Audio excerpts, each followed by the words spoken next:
time for Natalie's weather wisdom this morning, and we are talking all things hail. Yeah. Oh, hail. Oh, hail.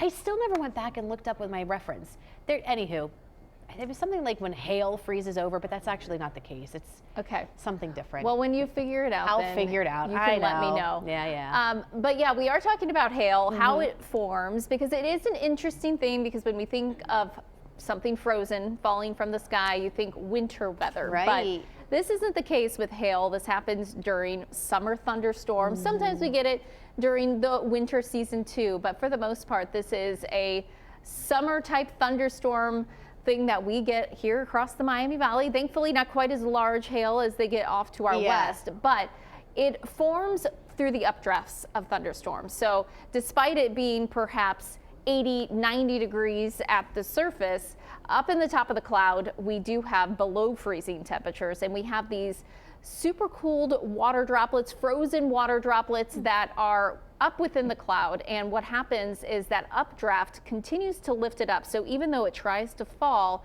when the updraft is strong enough, it keeps rotating that hailstone. You can kind of see that right there. And as that happens, it continues to grow as layers of ice continue to form on that hailstone. So you can see there in that image to the side of the screen, it almost looks like the inside of a tree. Yeah. So you have your original frozen water droplet and then the layers of ice that continue to form outside of that and eventually making an even larger hailstone. So the larger the updraft or the stronger the updraft, the larger the hailstone that you're going to get. And it has to be even. Eventually, once that updraft isn't strong enough to hold the weight of the hailstone, that hailstone eventually falls to the ground, and that's what you see eventually. Interesting. When you have a thunderstorm with hail in it. It all depends on that updraft strength, which, you know, typically here in the Miami Valley, we may have winds, 50, 60 mile per hour winds within that updraft, but to get some very large hail, you have to have some very strong winds, upwards of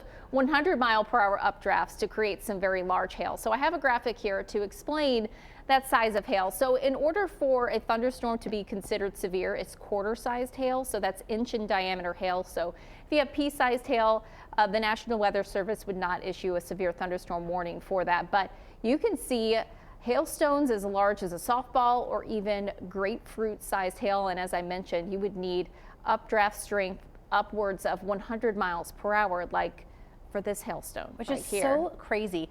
You were talking about this earlier, 8 inches in diameter and almost 2 pounds. Yeah, almost 2 pounds. That's our record hailstone that was back in 2010 in Vivian, South Dakota. So a lot of times the previous record for that was held, I believe, in Nebraska. So it's those plain states that get the very large hail. We typically don't see anything like that here in the Miami Valley. Golf ball sized hail is fairly large for us here in the area. So I do remember seeing some pretty large hail the night of the Memorial Day tornadoes, and it was in my hand. It was the craziest thing I've ever seen. When you get some of those supercell thunderstorms, you could definitely get some pretty large hail. So severe thunderstorm warnings, you definitely want to take those seriously too. Absolutely. Natalie, thank you so much. 9:29 is our time right now.